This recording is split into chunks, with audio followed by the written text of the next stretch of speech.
जय हिंद दोस्तों, कैसे हैं आप। आशा करता हूं कि आप लोग सकुशल होंगे। मैं बसंत कुमार आपके अपने channel Maa Sumitra classes one step to success में स्वागत करता हूं। आज हम लोग इस वीडियो में पढ़ने जा रहे हैं रीजनिंग का एक टॉपिक जिसका नाम है घड़ी। आज हम लोग जितने भी रेलवे या फिर एसएससी डिफेंस लाइन का जनरल कंपटीशन देते हैं उसमें हम लोग को देखने को मिलता है कि एक न एक दो क्वेश्चन घड़ी से क्वेश्चन पूछता है रीजनिंग बेसिस पे। तो हम लोग इस चैप्टर के माध्यम से हम लोग पढ़ेंगे। यदि आप इस वीडियो में सबसे पहले हैं तो बेल आइकन को दबा दें, सब्सक्राइब कर लें मेरा चैनल और नोटिफिकेशन को दबाना ना भूलें ताकि सारा वीडियो आपको सबसे पहले प्राप्त हो। आइए समय को व्यतीत न करते हुए हम लोग आज का टॉपिक स्टार्ट करते हैं। टॉपिक को अच्छे से समझने के लिए वीडियो के अंत तक अवश्य देखें। आज हम लोग स्टार्ट करने जा रहे हैं जिसका नाम है घड़ी। घड़ी, जिस चैप्टर का नाम है घड़ी, क्लॉक, जिसे हम लोग बचपन से ही देखते आ रहे हैं। हाँ मेरे दोस्तों, आप लोग बचपन से ही घड़ी तो देखते ही होंगे। घड़ी इस प्रकार का होता है जिस पर नंबरिंग अंकित रहते हैं। यहाँ 12 रहता है, यहाँ पे नीचे 6 रहता है, यहाँ 3 और यहाँ पे 9। पूरा नंबरिंग की बात कर ले इस घड़ी का तो 1 2 4 5 7 8 और 10 और यहाँ पे क्या होगा 11 होगा और बीच में इसका सेंटर पॉइंट होता है। इस सेंटर पॉइंट से ही 3 प्रकार की सुइयाँ जुड़ी रहती हैं। कौन कौन सी सुइयाँ होती है तो एक तो आवर की सुई मतलब घंटा वाली सुई, और एक मिनट वाली सुई, और एक और होती है सेकंड वाली सुई जो बहुत ही काफ़ी पतली होती है। देखा होगा आप लोगों ने। तो यह हमारा घड़ी है। घड़ी वाले चैप्टर में किस टाइप का प्रश्न पूछता है, कहाँ कहाँ से प्रश्न पूछता है, सबसे पहले हम लोग ये जान लेते हैं। तो घड़ी वाले चैप्टर में सबसे पहला कंसेप्ट क्या है प्रश्न पूछने का कि दिया रहेगा कोई समय। मान लेते हैं कि कोई समय हो रहा 3:15 मान लेते हैं, ठीक है। तो कहेगा क्या कि 3:15 होने पर घंटा और मिनट वाली सुई के बीच कितना डिग्री का कोण बनेगा। यानी कि सबसे पहला क्वेश्चन कोण संबंधी प्रश्न पूछता है, ठीक है। फिर दूसरा टाइप का क्वेश्चन क्या पूछता है कि यदि इसी घड़ी को अभी कितना बज रहा है 12:10। इस घड़ी के अनुसार देखा जाए तो 12:10 कुछ सेकंड हो रहे हैं। तो सेकंड वाले क्वेश्चन नहीं पूछता है, सिर्फ और सिर्फ मिनट और घंटा से पूछता है क्वेश्चन, ठीक ना। तो कहेगा क्या कि इसको हम दर्पण में देखें। दर्पण यहाँ पे लगा करके हम दर्पण लगा करके इसको देखेंगे तो कैसा इसका प्रतिबिंब बनेगा। मतलब प्रतिबिंब संबंधी या फिर दर्पण प्रतिबिंब संबंधी प्रश्न पूछेगा, ठीक है। अब तीसरा टाइप का प्रश्न क्या पूछ सकता है कि इसको जल की सतह के पास ले जाकर के जल के अंदर इसका बना प्रतिबिंब देखेंगे तो कैसा दिखाई पड़ेगा। मतलब जल प्रतिबिंब, पानी प्रतिबिंब पूछ सकता है। पानी प्रतिबिंब संबंधी प्रश्न पूछ सकता है। और कभी कभी पूछ देता है कि घड़ी पर 1 2 3 4 अप टू 12 तक ना लिख करके ABCD का कोई अक्षर लिखा हुआ रहे या और कोई कोडिंग किया हुआ रहेगा किसी टाइप से अक्षर से, तो उसको कहते हैं हम लोग कोडिंग संबंधी प्रश्न, ठीक है। तो इस 4 टाइप्स का प्रश्न आपको पूछ सकता है। आज हम लोग इस वीडियो के माध्यम से पढ़ेंगे कोण संबंधी और दर्पण संबंधी प्रतिबिंब। यह वीडियो आपका पार्ट 1 होगा। पार्ट 2 में मैं आप लोगों को पढ़ाऊंगा जल संबंधी और कोडिंग संबंधी प्रश्नों के बारे में। तो आइए हम लोग सीखते हैं कि कोण संबंधी प्रश्न कैसा होता है और किस टाइप से ये प्रश्न पूछते हैं हम लोगों को, ठीक है। आइए तो हम लोग स्टार्ट करने जा रहे हैं आज क्या, कोण संबंधी प्रश्न, ठीक है।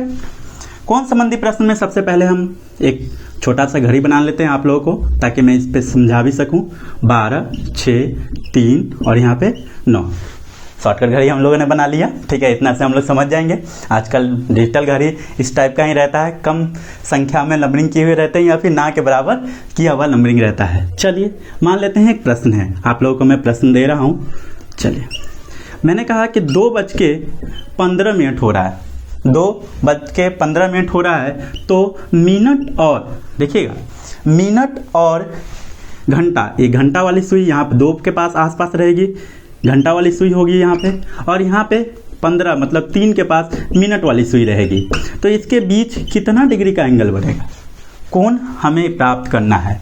तो याद रखिएगा कि कोण प्राप्त करने के लिए क्या ट्रिक है कि 60x माइनस 11y बाई 2। देखिए दोस्तों कितना छोटा सा एक ट्रिक है एंगल प्राप्त करने के लिए, थीटा प्राप्त करने के लिए एक छोटा सा ट्रिक हमें मन में याद रखना है। 60x minus 11y by 2 where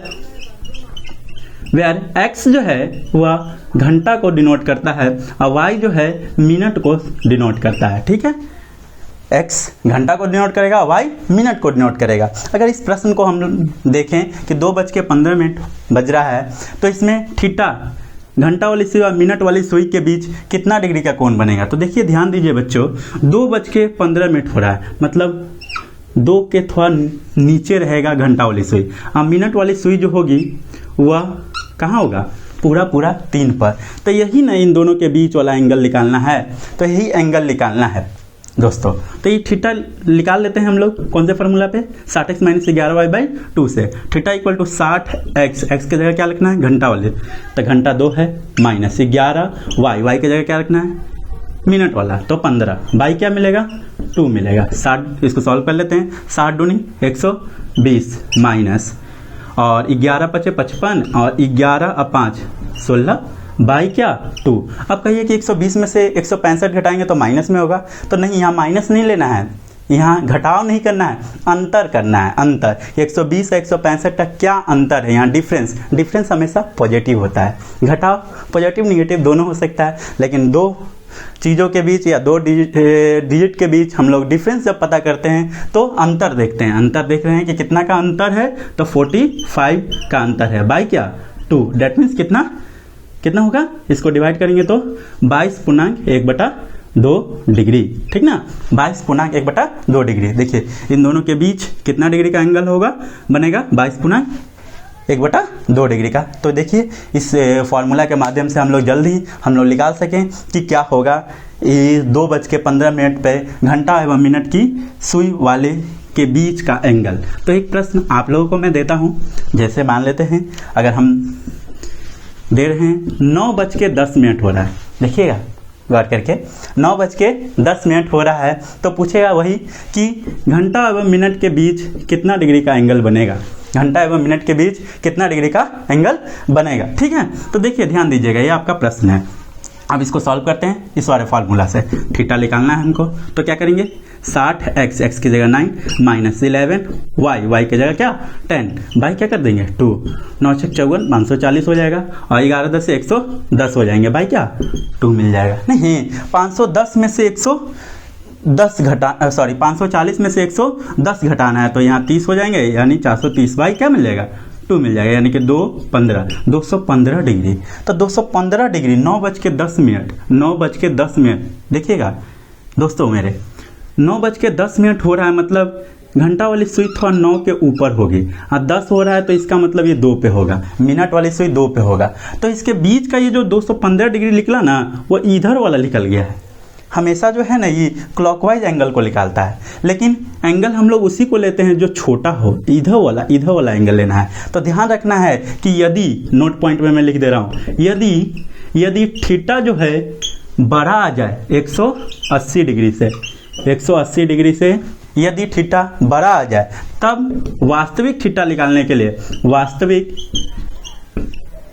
कोण निकालने के लिए, वास्तविक थीटा निकालने के लिए क्या हम लोग करते हैं 360 में से इसको घटा लेते हैं। क्या करते हैं 360 में से आई प्राप्त एंगल को घटा लेते हैं। वास्तविक कोण निकालने के लिए क्या करेंगे 360 में से इस वाले एंगल को घटा लेंगे। इस बात को भी याद रखना है माइंड में थोड़ा। कब, जब थीटा 180 डिग्री से बड़ा आ जाए, तब इसका वास्तविक थीटा क्या होगा, वास्तविक इसका रियल कोण निकालेंगे तो कैसे निकालेंगे 360 में से 215 को घटा करके। डेट मीन्स कितना हो जाएगा घटेगा तो यहाँ पे 5 मिल जाएंगे, यहाँ 5 में से 1 जाएगा तो 4 मिल जाएगा, और फिर 3 में से 2 जाएंगे, 3 में से 2 जाएंगे तो क्या मिल जाएगा 1 मिल जाएगा, मतलब 145 डिग्री क्या हो जाएगा इसका आंसर हो जाएगा। ठीक है, तो ये कब ध्यान देना है नोट पॉइंट को, जब थीटा 180 डिग्री से बड़ा हो तब वास्तविक थीटा निकालने के लिए 360 में से उस थीटा को घटा लेते हैं। ठीक है, ये दोनों पॉइंट आपको समझ में आ गया होगा। तो कोण संबंधी प्रश्न में बस इतना ही देता है। अब हम लोग सीखने जा रहे हैं दर्पण संबंधी प्रश्न, दर्पण संबंधी प्रश्न। ठीक है, अब कोण संबंधी प्रश्न हम लोग सीख गए बड़ा ही जल्दी, ठीक ना। इस ट्रिक के माध्यम से, इस ट्रिक को क्या याद करना है, 60x - 11y/2। ठीक है, अब हम लोग दर्पण प्रतिबिंब संबंधी प्रश्न पढ़ने जा रहे हैं। दर्पण संबंधी प्रश्न हम लोग पढ़ने जा रहे हैं और सीखने जा रहे हैं। तो दर्पण संबंधी प्रश्न, या इसको कहते हैं वर्टिकली रूप से प्रतिबिंब संबंधी प्रश्न भी इसको कहा जाता है। ठीक है, याद रखिएगा इस बात को, कभी कभी प्रतिबिंब पूछेगा। प्रतिबिंब कहने का तात्पर्य दर्पण से है। ठीक है, और जल के लिए हमेशा जल कहता है। ठीक है, यहाँ पे 3 हो जाएगा, यहाँ पे क्या हो जाएंगे, 9 हो जाएंगे। ये 1, यहाँ पे 2, यहाँ पे क्या हो जाएगा, 4, यहाँ पे 5, यहाँ 7, यहाँ 8, यहाँ 10 और यहाँ क्या 11। अब इसको हम लोग दर्पण में देख रहे हैं, मिरर में। ये वास्तविक घड़ी है, रियल वॉच है, रियल क्लॉक है ये। ठीक है, अब इसको दर्पण में हम लोग देख रहे हैं, प्रतिबिंब मतलब इमेज देख रहे हैं, इमेज बना रहे हैं, इमेज क्लॉक। ठीक है, तो यहाँ पे 12 है तो यहाँ पे 12 ही रहेगा, लेकिन 1 जो है यहाँ पे आ जाएगा, ये 3 जो है ना यहाँ पे आ जाएगा। ठीक है, ये 6 यहाँ पे 6 ही रहेगा। ठीक है, ये 9 जो है उस साइड जाएगा, क्योंकि इधर दर्पण से जितना दूर है, दर्पण से उतना ही दूर उसका इमेज भी बनता है। ठीक है, हम लोगों ने पढ़ा है साइंस में। ठीक है, और यहाँ पे क्या हो जाएगा, यहाँ हो जाएगा 7, यहाँ 8, यहाँ पे क्या हो जाएंगे 10, यहाँ पे 11, यहाँ पे क्या मिल जाएगा, यहाँ पे 1, यहाँ पे 2, यहाँ पे 4, यहाँ पे क्या 5। यानी कि रियल इमेज में अगर 12 हो रहा हो तो यहाँ पे भी 12 ही बजेगा। अगर रियल इमेज में 6 हो रहा हो तो यहाँ पे भी क्या बजेगा, 6 ही। लेकिन रियल इमेज में अगर 1 हो रहा हो, क्या हो रहा हो, 1 हो रहा हो, तो यहाँ 11 बज जाएगा मेरे दोस्त। यहाँ 11 बज जाएगा ओरिजिनल में, लेकिन वास्तव में यहाँ इसका प्रतिबिंब बनेगा। लेकिन इसको देखने में क्या लगेगा कि 11 बजा हुआ है, नहीं, ये वास्तव में देखने में क्या लगेगा कि 11 बजा हुआ है। यहाँ अगर रियल में 2 बज रहा है तो इसका सुई का एंगल इस तरह से होगा। तो इस तरीके से अगर देखेंगे, ये अंक वाला है तो ना, बिना अंक वाला रहता तो देखने में लगता क्या कि 10 बज रहा है। नहीं, अगर यहाँ 3 बज रहा हो तो यहाँ पे क्या बजेगा, 9 बजने की ओर आएगा। यहाँ 4 बज रहा होगा तो यहाँ पे 8 बज रहा होगा, और यहाँ पे अगर 5 बजेगा तो यहाँ पे 7 बजेगा। मतलब आधा भाग वर्टिकली रूप से पलट जाएगा, मतलब वर्टिकली रूप से 180 डिग्री के एंगल पर घूम जाता है रियल क्लॉक का टाइम इमेज क्लॉक के टाइम से। ठीक है, तो इसको निकालने के लिए हम लोग क्या याद रखते हैं कि घड़ी में इस टाइप के प्रश्नों में पूछेगा क्या कि यदि रियल में अगर 3:15 हो रहा हो, रियल क्लॉक में टाइमिंग जो है 3:15 हो रहा हो, रियल क्लॉक में टाइमिंग जो है 3:15 हो रहा हो, तो इमेज क्लॉक में इसका टाइम क्या होगा, यही प्रश्न पूछता है। तो इसका प्रतिबिंब, दर्पण प्रतिबिंब क्या होगा, दर्पण प्रतिबिंब में देखने पर टाइमिंग हमारा क्या दिखाएगा। तो याद रखिएगा, इमेज क्लॉक में टाइमिंग निकालने के लिए हम लोग क्या करते हैं, रियल क्लॉक के टाइमिंग को 11:60 में से घटा लेते हैं। रियल क्लॉक के टाइमिंग को 11:60 में से क्या कर लेते हैं, घटा लेते हैं। ठीक है, याद रहेगा मेरे दोस्तों। ठीक है, बहुत याद करना इजी है। ठीक है, इमेज क्लॉक का टाइमिंग निकालना है तो 11:60 में से रियल क्लॉक के टाइमिंग को क्या कर लेंगे, माइनस कर लेंगे। ठीक है, अगर यहाँ पे रियल क्लॉक में 3:15 हो रहा है तो इमेज क्लॉक के टाइमिंग को निकालने के लिए क्या करेंगे, 11:60 में से 3:15 को घटा लेंगे। क्या करना है, घटा लेंगे, और घटाना बहुत ही इजी है। देखिए, बहुत ही इजी है। 60 में से 15 गया 45, नहीं, और 11 में से 3 गया, 11 में से 3 गया तो 8, यानी कि इमेज क्लॉक में कितना टाइमिंग हो रहा होगा, 8:45। ठीक है, देखिए 3 मतलब यहाँ पे घंटा वाली सुई रहता, 15 मतलब कि इसका मतलब कि मिनट वाली सुई पूरा पूरा 3 पर रहता और घंटा वाली सुई 3 से थोड़ा नीचे रहता। ठीक है, तो 3 का उल्टा क्या होता है, इधर 9, तो 9 से थोड़ा नीचे रहता। अब मिनट वाली सुई पूरा 9 पे रहता, तब मिनट वाली सुई पूरा 9 पे है, और घंटा वाली सुई 9 से थोड़ा नीचे मतलब 8 से थोड़ा ऊपर, मतलब 8:45 होगा। तो इजी है, बहुत ही इजी है इमेज क्लॉक को निकालना, इमेज क्लॉक में टाइमिंग को निकालना, रियल टाइमिंग को 11:60 में से घटा करके। अगर इसी को सॉल्व करेंगे तो कभी कभी पूछता है कि दिया रहेगा आपको क्वेश्चन में कि इमेज टाइमिंग इतना हो रहा है, तो रियल टाइमिंग बताइए, रियल क्लॉक का टाइमिंग बताएं। तो कुछ नहीं करना है, 11:60 में से इमेज क्लॉक के टाइमिंग को घटा लेना है। ठीक है, मतलब ये दोनों पॉइंट आपको याद रखना है कि चाहे तो इमेज क्लॉक का टाइमिंग पूछे या फिर रियल क्लॉक का टाइमिंग पूछे, दर्पण संबंधी प्रश्न में दर्पण पे देखने पर तब 11:60 में से उस दिए गए टाइमिंग को घटा लेंगे। ठीक है, तो अगर घटा लेंगे तो एक प्रश्न आप लोगों के लिए, इमेज मान लेते हैं कि रियल क्लॉक में टाइमिंग हो रहा है 12:15। ठीक है, रियल क्लॉक में टाइमिंग क्या हो रहा है, 12:15। देखिएगा, ध्यान दीजिएगा, 12:15 रियल क्लॉक में टाइमिंग हो रहा है। तब कहेगा कि इमेज क्लॉक में इसका टाइमिंग बताओ, इमेज क्लॉक में इसका टाइमिंग बताएं। तो याद रखिएगा कि यदि आपको टाइमिंग 11 और 1 बजे के बीच दिया रहे, नोट पॉइंट दे रहा हूं मैं यहाँ पे, यदि आपको टाइमिंग इमेज क्लॉक था और ये रियल क्लॉक था, यदि इमेज या रियल क्लॉक में टाइमिंग आपको 11 और, इस नोट पॉइंट को याद रखना है, 11 और 1 बजे के बीच का कोई समय दिया रहे, ठीक ना, चाहे वो रियल क्लॉक में दिया रहे या फिर इमेज क्लॉक में दिया रहे, तो आपको रियल या फिर इमेज क्लॉक को फाइंड आउट करने के लिए 11:60 में से ना घटा करके 23:60 में से घटाना पड़ेगा। 23:60 में से, चलिए 23:60 मतलब 24, और हम लोग जानते हैं कि रेलवे टाइमिंग 24 घंटा का होता है और एक दिन पूरा 24 घंटा का ही होता है, लेकिन घड़ी में हम लोग यूज करते हैं 1 से लेके 12 तक ही, तभी तो AM PM का यूज करते हैं हम लोग। तो याद रखिएगा कि जब टाइमिंग 11 और 1 बजे के बीच दिया रहेगा ना, तो रियल या फिर इमेज क्लॉक के टाइमिंग को निकालने के लिए 23:60 में से उस टाइम दिए गए टाइम को घटा लेंगे। ठीक है, तो क्या करेंगे यहाँ पे कि इसको 11:60 में से ना घटा करके 23:60 में से 12:15 को घटाएंगे हम लोग।